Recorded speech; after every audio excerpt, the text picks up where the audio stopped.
Hello viewers, मैं राजीव प्रकाश सिंह स्वागत करता हूं आप सभी का अपने इस नए YouTube channel Maharshi Valmiki institute of computer education में।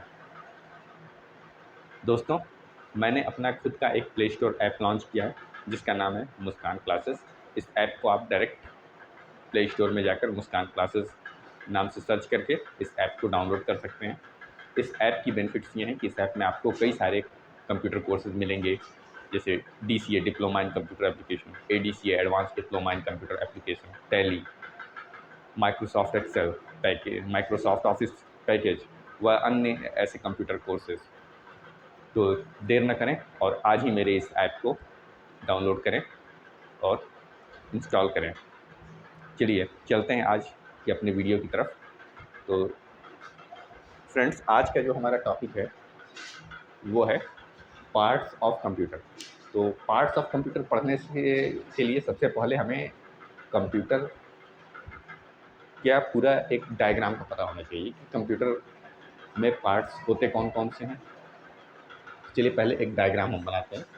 हेडिंग रहेगा आपका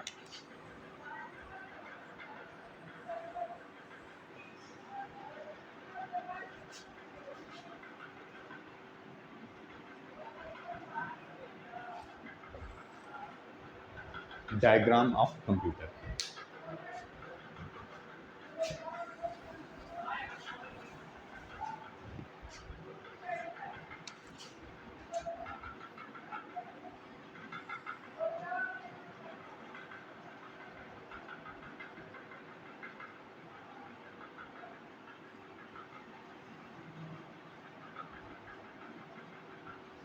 तो फ्रेंड्स, एक पार्ट हम देखते हैं कंप्यूटर में। ये एक पार्ट ये एक टीवी के टाइप का होता है। जैसा टीवी होता है स्टैंड वाला टीवी, वैसा ही ये एक होता है। और ये भी अब कई तरीके का आता है, स्टैंड टाइप में भी आता है, वॉल टाइप में भी आता है। आप जैसा लें वैसा ही आपको मार्केट में अवेलेबल मिलेगा।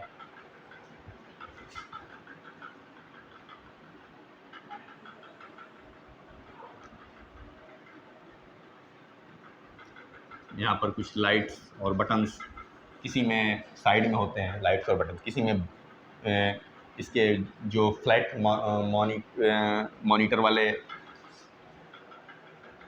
आते हैं मार्केट में, उनमें पीछे की तरफ बटन्स होता है। तो ये जो पार्ट है इसको कहा जाता है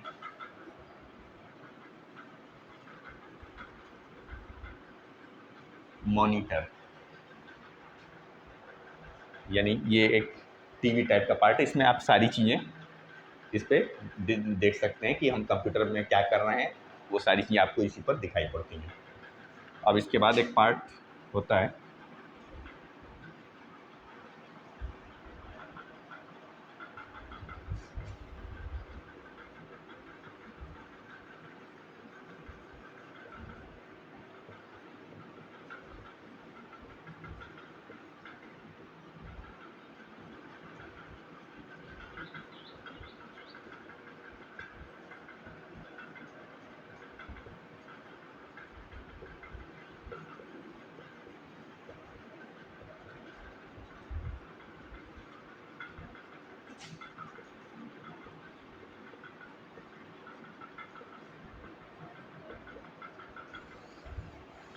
ये एक पार्ट होता है, इसमें कई सारे बटन्स होते हैं। अब सारे बटन एक एक करके एक बनाना पॉसिबल नहीं है। तो एक हमने फॉर्मेट बना दिया है कि ये इस पार्ट पर कितने से कई सारे बटन्स होते हैं। यहाँ पर 2-3 लाइट्स भी लगी होती हैं और इन्हीं से आप किसी भी चीज़ को कंप्यूटर में इनपुट देते हैं, यानी टाइप करते हैं। इसमें जो बटन्स होते हैं वो ABCD के होते हैं, 1 2 3 4 के होते हैं। कुछ स्पेशल कैरेक्टर्स होते हैं जैसे @ हैश, कॉमा। कुछ लॉजिकल सिंबल्स होते हैं, मल्टीप्लिकेशन, डिवीजन, एडिशन, सब्ट्रैक्शन। कुछ 1-2 स्पेस के बटन होते हैं, 1-2 लाइन चेंज के बटन होते हैं, इंटर। ऐसे इसमें कई सारे बटन्स होते हैं। तो ये जो पार्ट है इसी से हम कंप्यूटर में डाटा देते हैं। उसको हम कहते क्या हैं? इसे कहते हैं हम कीबोर्ड। यानी ये एक पूरा बोर्ड होता है और उसमें कई सारी कीज़ होती हैं। कीज़ मतलब बटन्स, तो इसलिए इसका पूरा नाम है कीबोर्ड। अब इसके बाद अगले डायग्राम की तरफ चलते हैं।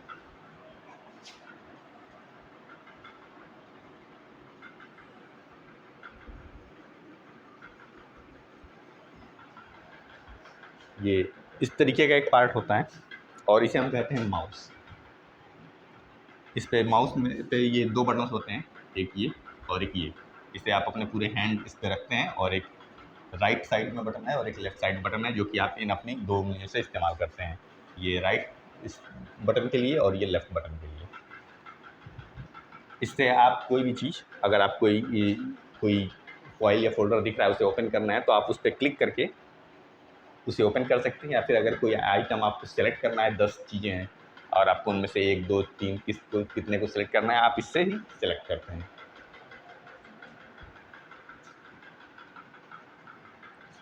और एक पार्ट होता है ये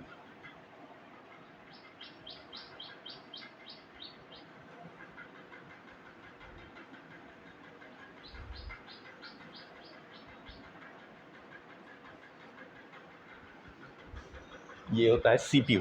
यही कंप्यूटर का ब्रेन होता है। ये सारे वर्क जो भी होते हैं अन्य पार्ट से, या कोई अन्य पार्ट भी आप ला करके उसमें कनेक्ट करके आप वर्क करते हैं, तो वो सारे वर्क क्या हुए और क्या रिजल्ट मिला, वो सारी चीज़ें करने का काम यही करता है पार्ट, यही सीपीयू, जो कि ब्रेन ऑफ कंप्यूटर इसको कहा जाता है। ये है सीपीयू, इसको ब्रेन ऑफ कंप्यूटर। और एक चीज़ मैं इसका नाम लिखना भूल गया था, ये जो पार्ट है इसे हम कहते हैं माउस। ये और सीपीयू, यही सारा वर्क प्रोसेस करता है, प्रोसेसिंग का काम ये करता है।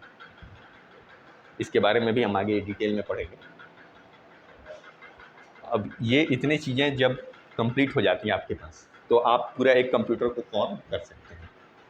अन्यथा अगर इन चारों में से अगर एक भी पार्ट आपके पास कम है तो आपका एक कंप्यूटर सेटअप रेडी नहीं हो पाएगा। और अगर ये चारों आपके पास आ गए तो आप कंप्यूटर को फुल आप एक रेडी कर सकते हैं। और बाकी इसके अलावा अगर कोई भी पार्ट्स हैं तो सारे ऑप्शनल पार्ट्स हैं, आप उनका इस्तेमाल ज़रूरत पड़ने पर कर सकते हैं। अन्यथा अगर आपको ज़रूरत नहीं है तो भी आप न करें, तो भी आप कंप्यूटर के लिए मेन ये 4 पार्ट्स आपके हो गए। अब देखते हैं कि इनके वायर्स जा करके आपस में जुड़ते कहाँ हैं। तो मान लीजिए कि ये 4 पार्ट हैं आपके पास और ये रहा एक बिजली का बोर्ड। तो देखिए,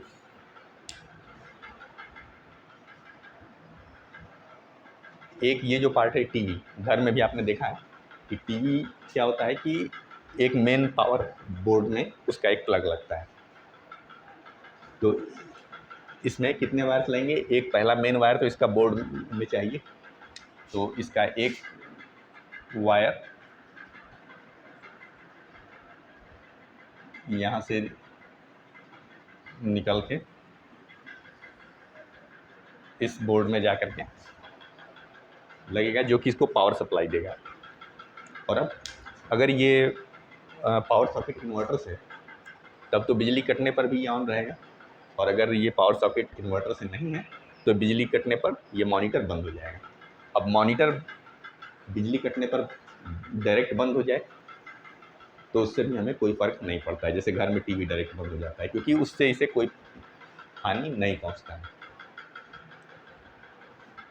अब इसके बाद मॉनिटर का एक वायर तो चला गया बोर्ड में, जो कि उसे पावर सप्लाई देने का काम कर रहा है। अब दूसरा एक वायर जाएगा उसकी मेन प्रोसेसिंग में, जहाँ से कि जो भी वर्क हम करेंगे वो वहाँ से उस वर्क को अपने यहाँ पे मॉनिटर पे दिखाएगा।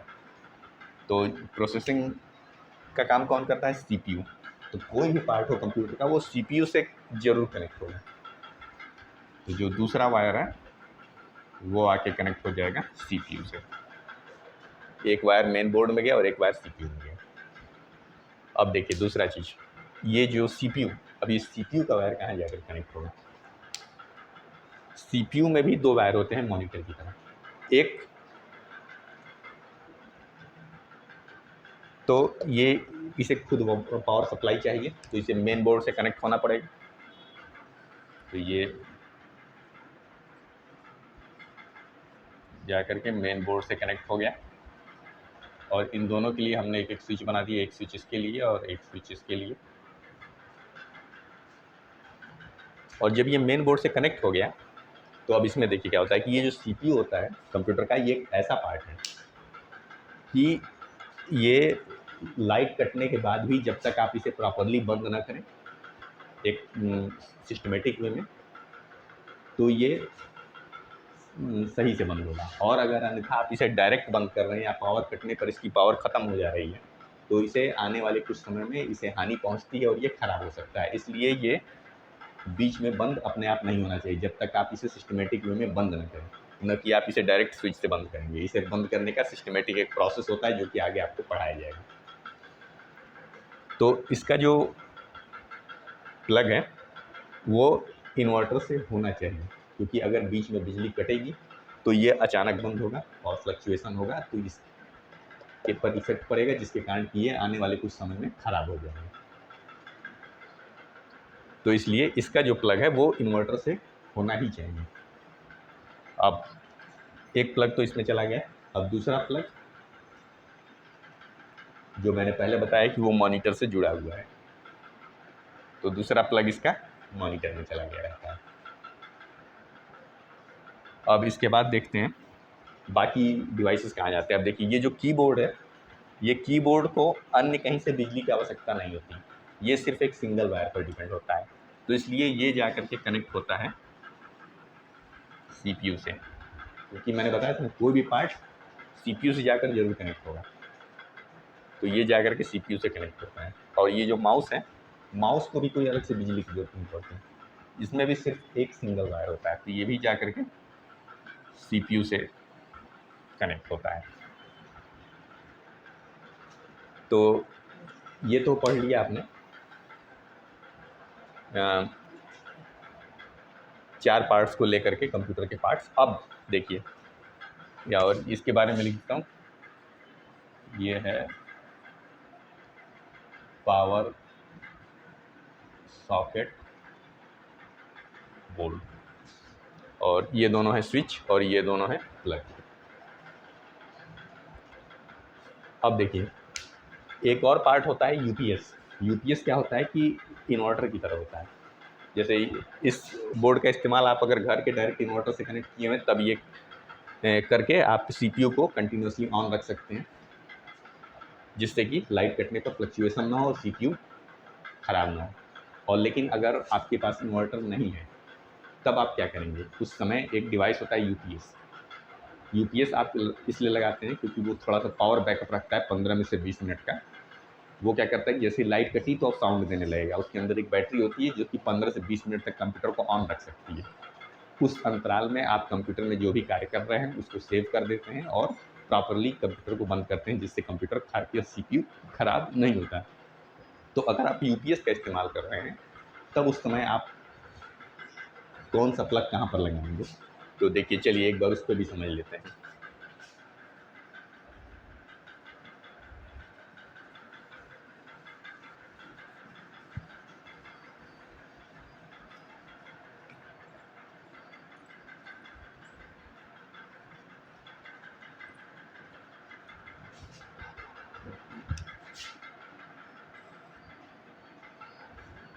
तो देखिए मानते हैं कि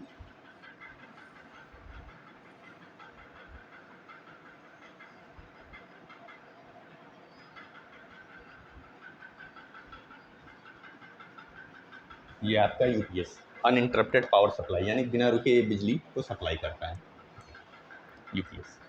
तो इसे पहले सबसे पहले तो इसे खुद चार्ज चाहिए, तो ये मेन बोर्ड में कनेक्ट होगा, तो इसका वायर जा करके मेन बोर्ड में कनेक्ट हो जाएगा। अब इसके बाद अब बाकी जो भी इसके एडिशनल पार्ट हैं जिनको बिजली चाहिए वो सब आपस में इससे कनेक्ट होंगे। यानी कि एक तो बोर्ड CPU का गया था, उसमें वो जा करके इसके पीछे यहाँ पे प्लग दिया होता है उसमें कनेक्ट कर देंगे हम। और फिर दूसरा वायर जो मॉनिटर है उसका एक मेन वायर जो बोर्ड में यहाँ कनेक्ट था उसको भी हम ले जाएंगे और इसके पीछे यहाँ पे दूसरा प्लग भी रहेगा उसमें कनेक्ट कर देंगे। अब क्या होगा कि और बाकी सारे पार्ट्स तो CPU से ही कनेक्ट होते हैं। इससे क्या होगा कि ये जो CPU है और मॉनिटर लाइट कटने के बाद ये दोनों बंद नहीं होंगे, दोनों ऑन रहेंगे, कंटिन्यू रहेंगे। और इससे क्या होगा कि जो CPU है, मेन तो CPU होता है जिसको कि बंद नहीं होना चाहिए लाइट कटने के बाद, ये ऑन रहेगा और इसको ऑन रखने का कार्य करेगा UPS, जो कि बैकअप, पावर बैकअप का काम कर रहा है। 15 से 20 मिनट तक इसका लाइफ होता है और उस 15 से 20 मिनट में हम अपने वर्क को सेव करके प्रॉपर सिस्टम को बंद करते हैं, जिससे कि हमारा सिस्टम सही से कार्य करता है। उसके बाद और ये जो UPS है वो सिर्फ अकेला सिंगल एक में बोर्ड में कनेक्ट रहता है। तो अब समझ में आ गया आपको डायग्राम ऑफ कंप्यूटर। तो आज की वीडियो में सिर्फ इतना ही, मिलते हैं अपने नेक्स्ट वीडियो में। और अपने नेक्स्ट वीडियो में हमने जो भी ये डायग्राम ऑफ कंप्यूटर में के जितने भी इसके पार्ट्स हैं, उन सारे पार्ट्स को हम ब्रीफ में पढ़ेंगे। और फ्रेंड्स, अगर आपने मेरी ऐप मुस्कान क्लासेस को अभी तक डाउनलोड नहीं किया है तो प्लीज़ मेरे ऐप मुस्कान क्लासेस को प्ले स्टोर से डाउनलोड करें व ज़्यादा से ज़्यादा लोगों को इसे डाउनलोड करने का सुझाव दें। धन्यवाद।